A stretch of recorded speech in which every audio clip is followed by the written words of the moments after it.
할렐루야. 오늘도 예배의 자리에 나오신 모든 성도님들을 환영합니다. 2020년의 마지막 주간입니다. 며칠 남지 않은 2020년도 끝까지 말씀으로 하나님과 동행하는 모든 성도님들 되시기를 예수님의 이름으로 축복합니다.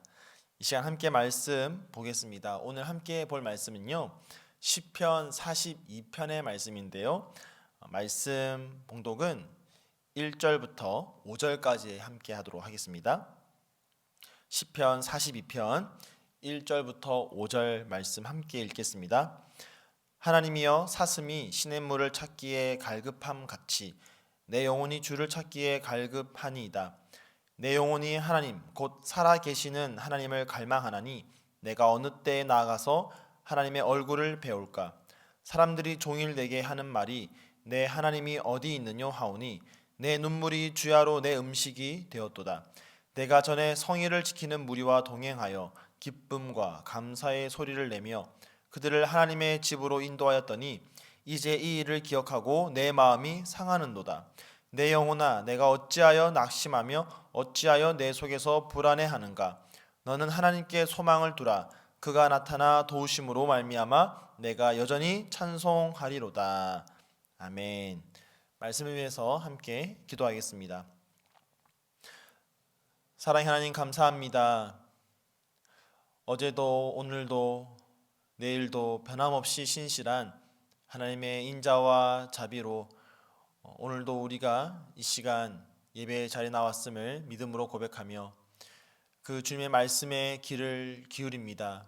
신실하신 하나님께서 오늘도 친히 우리에게 말씀하여 주시고 그 말씀이 우리의 삶이 되게 하여 주시옵소서. 감사드리며 예수님의 이름으로 기도드립니다. 아멘.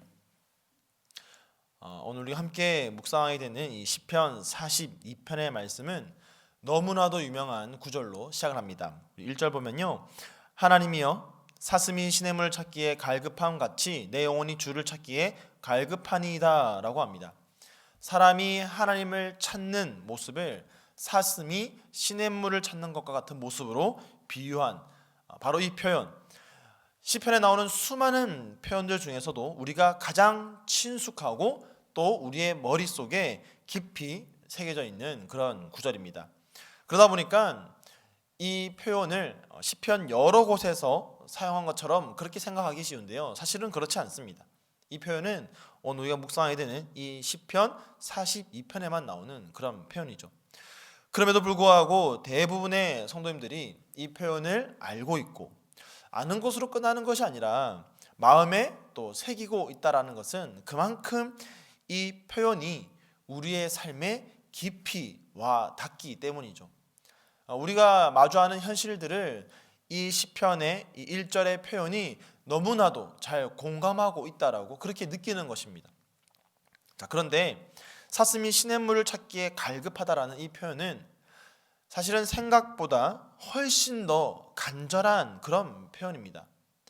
본래 이 사슴은 열이 많은 동물이라고 합니다. 그래서 이 열을 물을 자주 마심으로써 식힌다고 합니다. 그런데 이 시인이 살고 있는 팔레스타인 지역은 어떤 지역이냐면 1년 동안 비가 고르게 내리는 그런 지역이 아닙니다. 이 건기와 우기가 확실하게 구별이 되는 그런 지역입니다. 그래서 우기 때는 비가 많이 내리지만 건기 때는 비가 잘 내리지 않는 것이죠. 그러다 보니까 이 건기에는 비가 오지 않아서 생기는 그런 기갈이 자주 찾아옵니다. 그렇게 되면 사람도 힘들지만 짐승들, 특히 쉽게 갈증을 느끼는 이런 사슴과 같은 짐승은 더욱 이 상황이 고통스러운 것이죠. 그래서 열이 많은 사슴의 경우에 이런 건기가 찾아오면 목이 마를 경우에 이 그저 목이 마른 정도가 아니라 지금 이 목이 마르다는 것은 생과 사가 오가는, 즉 정말 죽을 것 같은 그런 위기를 당하고 있다는 것이죠. 그런 상황 속에서 지금 사슴은 물을 찾고 있는 겁니다.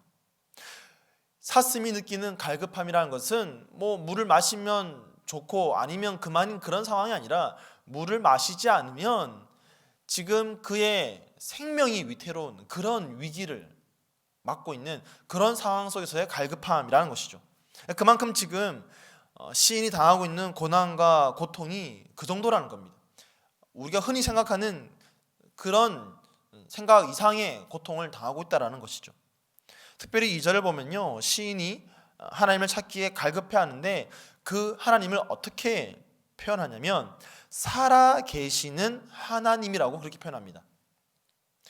내 영혼이 하나님 곧 살아 계시는 하나님을 갈망한다라고 말하죠. 왜 시인이 하나님을 이렇게 표현하고 있습니까? 하나님이 살아계신다는 건 너무 당연한 표현 아닙니까? 너무 당연한 사실 아닙니까? 그런데 지금 시인이 당하고 있는 고통을 생각해 볼 때 하나님이 마치 안 계신 것처럼, 마치 하나님이 살아계시지 않는 것처럼 그렇게 느낄 정도로 지금 그의 고난, 고통이 심각하다는 것이죠. 그리고 이것은 시인 개인의 생각일 뿐만 아니라 시인의 주변에 있는 사람들도 지금 그렇게 느끼고 있는 겁니다. 그래서 사실은 이 시인에게 있어서 가장 큰 고통은 주변 사람들의 그런 말입니다. 3절을 볼까요? 사람들이 종일 내게 하는 말이 내 하나님이 어디 있느뇨 하오니 내 눈물이 주야로 내 음식이 되었도다. 또 10절에 보니까요, 내 뼈를 찌르는 칼같이 내 대적이 나를 비방하여 늘 내게 말하기를 내 하나님이 어디 있느냐 하도다. 하나님을 알지도 못하고 믿지도 않는 사람들이 시인에게 말하는 겁니다. 너의 하나님이 어디 있느냐, 그렇게 모진 말을 뱉어내는 것이죠. 마치 칼로 뼈를 찌르듯이 그렇게 지금 이렇게 말하면서 비방하고 있는 겁니다. 목마른 사슴이 시냇물을 찾는 듯한 그런 심정을 가지고 이 시인이 살고 있는데, 그런 시인에게 물이 아니라 지금 눈물이 음식이 되고 있는 그런 상황인 것이죠. 우리도 이런 상황들을 살아가면서 맞이할 때가 있지 않습니까? 당장 올 한 해만 우리가 한번 생각해 봐도 우리가 겪고 있는 그 많은 일들, 특별히 코로나로 인해서 겪고 있는 여러 어려움들을 생각해 볼 때 사실 이것을 우리의 힘으로 극복해낼 수가 없죠. 우리의 힘으로 뭔가 이 상황들을 해결할 수가 없습니다. 그래서 하나님께 기도하고 간구하는데 여전히 상황이 나아지지 않는 것을 바라보면서 그런 생각들을 가지는 거죠. 정말 하나님이 계신가? 정말 하나님이 살아 계신가? 정말 하나님이 계신다면 내 기도를 들어주시고 나를 도와주셔야 하는데 왜 그러지 않느냐? 그런 마음을 가지게 되는 것이죠. 더군다나 나의 그런 상황들을 보면서 주변 사람들이 그렇게 말하는 겁니다. 너 평소에 그렇게 하나님을 찾더니, 그렇게 하나님 잘 믿는다라고 말하더니, 그렇게 매주일마다 교회에 나가더니 이렇게 힘들고 어려울 때 네가 믿는 그 하나님 어디 있냐? 왜 하나님이 너를 도와주지 않냐? 너 지금 이렇게 어렵고 힘든데 왜 하나님이 너를 도와주지 않느냐? 정말 하나님 계신 건 맞냐?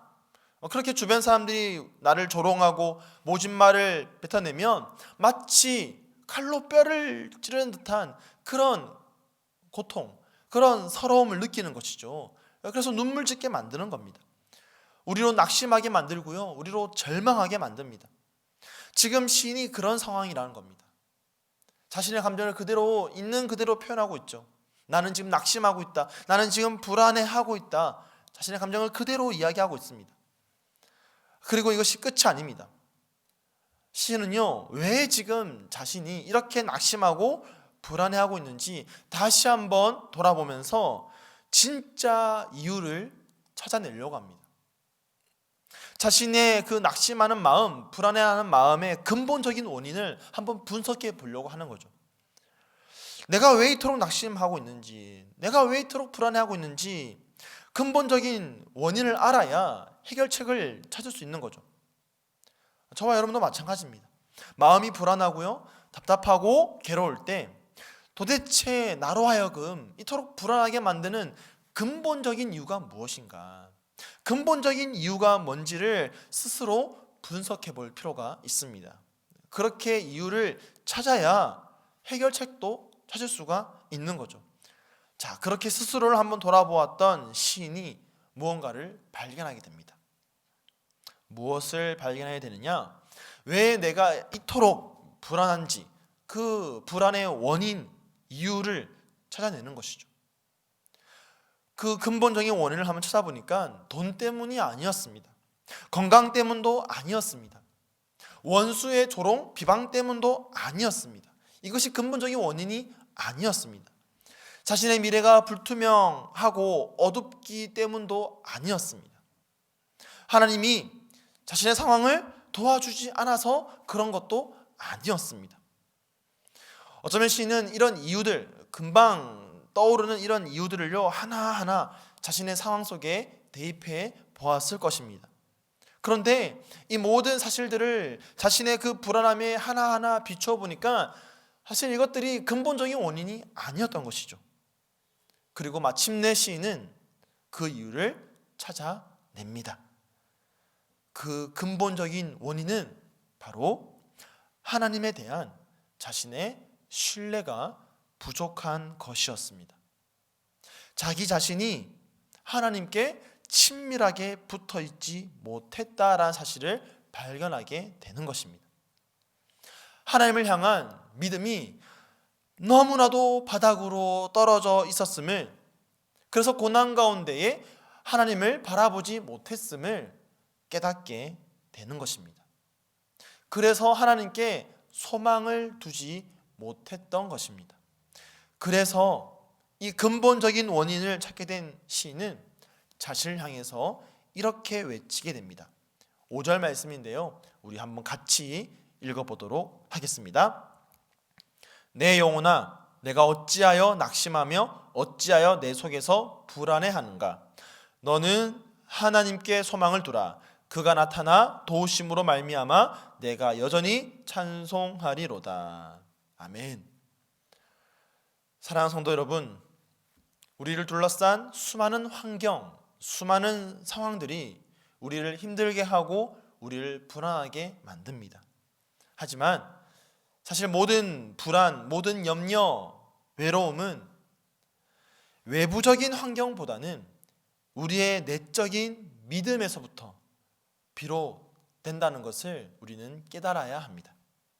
만일 우리의 믿음이 하나님께 온전히 붙어 있지 못하면, 우리가 하나님과 친밀하게 연결되어 있지 못하면 아무리 최악의 상황을 맞이할 때에 우리로 하여금 불안, 염려, 외로움이 찾아오게 되는 것이죠. 반면에 정말 우리가 하나님께 온전히 붙어 있다면, 정말 우리가 온전히 하나님과 친밀하게 연결되어 있다면 아무리 정말 최악의 상황, 내가 살아오면서 한 번도 경험해보지 못한 그런 상황을 맞이한다 할지라도 우리는 불안해하지 않을 수가 있습니다. 왜냐하면 그럼에도 불구하고 하나님이 나의 소망이 되시기 때문입니다. 사랑하는 성도 여러분, 한번 생각해 보십시오. 아기는요, 어떤 상황 속에서도 엄마 품에 있으면 불안해하지 않습니다. 심지어는 바로 옆에 폭탄이 떨어진다 할지라도 엄마 품 안에 있는 아기는 천진난만하게 웃고 있을 뿐입니다. 왜냐하면 엄마의 품 안에 있으면 그 엄마의 품을 결코 무너지지 않는 성으로 여기고 믿기 때문입니다. 반대로 아무리 견고하고 아무리 안전한 시설 속에 아이를 둔다 할지라도 엄마가 없으면 그 아이는 두려워하며 떨고 울게 되어 있습니다. 사랑하는 성도 여러분, 여호와 하나님과의 친밀함이 바로 이와 같습니다. 왜 우리가 마음으로부터 불안해합니까? 왜 이유도 알 수 없는 슬픔, 절망들이 내 안에서 피어 올라옵니까? 근본적인 이유를 한번 잘 분석해 보면 하나님과의 친밀함이 떨어져 있기 때문입니다. 우리의 믿음이 약화되어 있거나 또는 사라져 버렸기 때문입니다. 혹여나 우리 가운데 지금 이와 같은 불안과 염려로 고통하고 있는 분이 계시다면 오늘 이 시편의 시인처럼 스스로 한번 외쳐 보십시오. 내 영혼아, 내가 어찌하여 낙심하며 어찌하여 내 속에서 불안해하는가? 너는 하나님께 소망을 두어라. 오늘 하루 계속해서 이 고백을 우리의 입술을 통해서 선포하고 고백할 수 있는 저와 여러분 되기를 간절히 축복합니다. 하나님이 저와 여러분의 소망이 되어서 다시 한번 주님을 찬양하고 우리의 마음이 주님 주시는 그런 평강으로 변화되기를 간절히 축복합니다. 우리가 스스로 이렇게 고백하고 선포하면요, 반드시 이것은 이루어질 것입니다.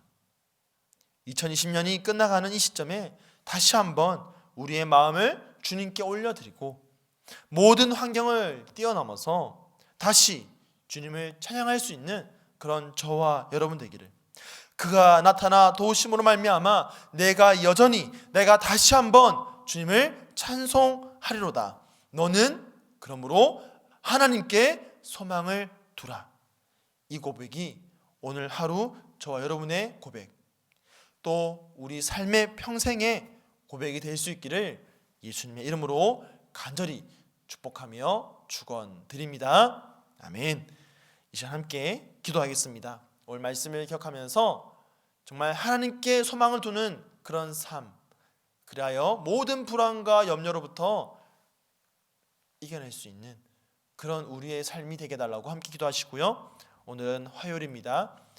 우리 사랑하는 성도님들 가운데에 육체 연약함으로 오랜 시간 병상에 있는 우리 환우분들을 위해서 함께 기도하시고요.